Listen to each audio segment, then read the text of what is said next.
Estamos en Notimundo a la Carta. Una opción para mantenerse informado. Con Gisela Bayona.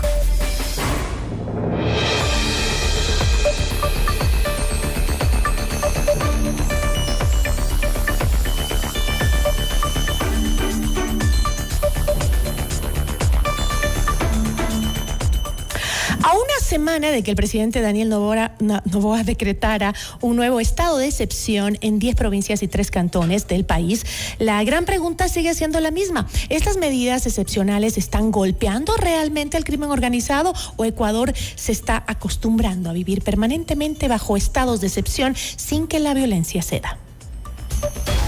La entrevista a la carta, en diálogo directo con los protagonistas de los hechos. Nos acompaña a esta hora Patricio Haro, experto en temas de seguridad. Patricio, ¿cómo está? Muy buenas tardes. Gracias por acompañarnos. Gisela, buenas tardes. Gracias a usted por su invitación. Siempre es un privilegio estar con usted. Muy amable, gracias. Patricio, el gobierno justificó este nuevo estado de excepción por una grave conmoción interna y lo aplicó en 10 provincias y 3 cantones. ¿Qué elementos de inteligencia y seguridad hacen diferente a este decreto del resto de los decretos anteriores que hemos tenido bastantes ya?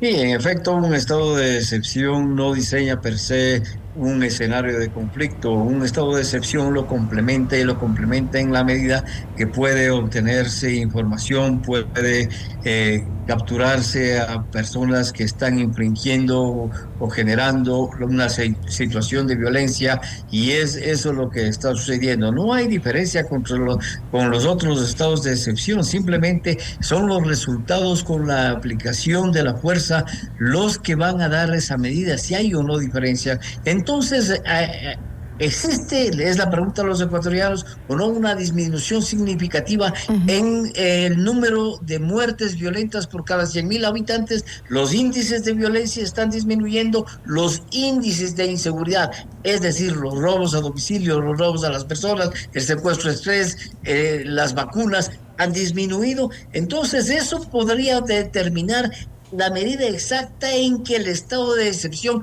está siendo efectivo. Pero si este estado de excepción no cumple esas características, no cumple esos resultados, simplemente nos estaríamos acostumbrando los ecuatorianos a vivir en un estado de excepción. Sin embargo, el estado de excepción permite también el empleo de las Fuerzas Armadas y de las fuerzas de seguridad en diferentes escenarios que no estarían considerados dentro de este escenario de guerra interna que ha sido ratificado por un nuevo decreto, por el decreto 424 por el presidente de la República, después de la emisión del decreto de los estados de excepción. Cuando se emitió este estado de excepción, a los pocos días de haber sido decretada la medida, pues el país volvió a presenciar hechos de extrema violencia, incluido este asesinato a un presunto cabecilla criminal que sucedió en el aeropuerto de la ciudad de Guayaquil. ¿Cree usted que esto evidencia fallas en la estrategia o demuestra la capacidad de reacción que tienen las estructuras criminales?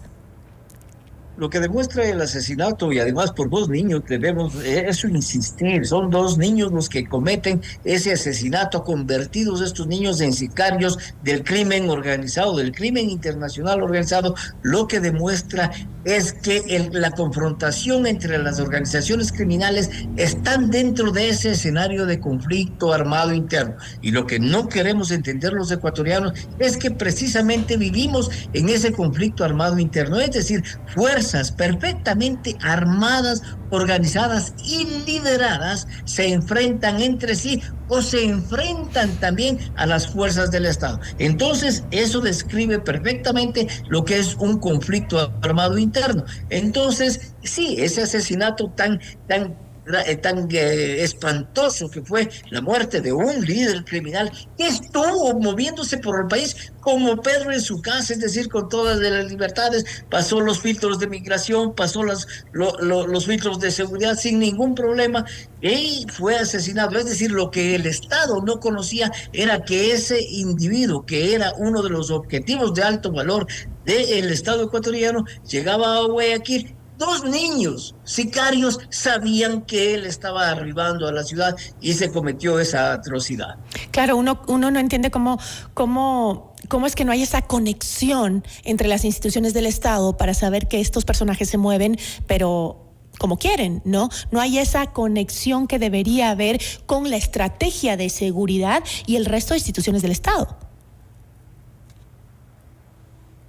Todas las instituciones del Estado están llamadas, y eso he hecho yo una insistencia permanente a través de los diferentes medios y en estos mismos micrófonos he destacado permanentemente que la responsabilidad no es del gobierno, la responsabilidad es del Estado en pleno. Por lo tanto, todas las funciones, todas las instituciones del Estado deben cooperar para enfrentar esta grave amenaza que sí ya está superando desde que se reconoció el estado de la situación de guerra interna, los 2 años. Entonces Ecuador vive y va a vivir un tiempo largo así. Este momento se haya iniciado ya una ofensiva total en contra del crimen organizado. Una ofensiva total no es otra cosa que el empleo con todo el potencial de combate que tiene el Estado para enfrentar a una amenaza. La amenaza hoy es el crimen internacional organizado y se están empleando todas las capacidades del Estado. Ojalá esas capacidades del Estado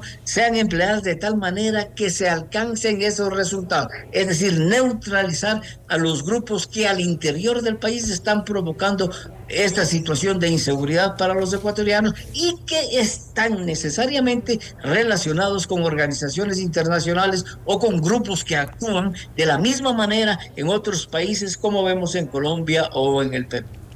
El presidente Daniel Noboa también ha ampliado dentro de este estado de excepción la protección legal para militares y policías que participan en estos operativos, ¿no? Esta inmunidad, digamos. ¿Esto, cree usted, fortalece la acción del Estado o podría generar riesgos jurídicos institucionales? En el decreto 424 que complementa esos estados de excepción, el presidente de la República determina claramente cuáles son las inmunidades, las capacidades que el presidente de la República podría entregar a quienes participan, policías, militares y civiles que participen en el conflicto armado interno. Eso podría, si es que no hay una observación de las normas estrictas enmarcadas dentro de lo que establece el derecho internacional humanitario y el derecho internacional de los conflictos armados, enmarcados dentro de los acuerdos de Ginebra, dentro de las disposiciones que dan las Naciones Unidas, que ha establecido la Organización de Estados Americanos y ha establecido también la Cruz Roja Internacional. El momento en que las fuerzas militares, policiales o civiles no actúan dentro de ese marco, va a haber desde luego violación de derechos humanos. Hay un riesgo altísimo de que eso se desemboque, que salga de su cauce normal y se genere una serie de violaciones de derechos humanos, de ejecuciones extrajudiciales, de asesinatos, de crímenes. ¿Por qué? Lo que no se entiende claramente, ¿cuál es la participación de civiles? Civiles son los contratistas de las empresas de seguridad norteamericanas que podrían venir al país con los cuerpos de cooperación, posiblemente se refieren a eso. Pero ¿qué sucede si una persona natural que tenga o no permiso para aportación de armas dispara a supuestos delincuentes o a supuestos miembros de organizaciones criminales? Desde luego va a tener la inmunidad, va a tener la amnistía o va a tener el indulto presidencial. Entonces eso tiene la sociedad civil que ser la observadora de todos estos, de esta situación que podría presentarse con esa... Y que ya nos ha pasado, ¿no?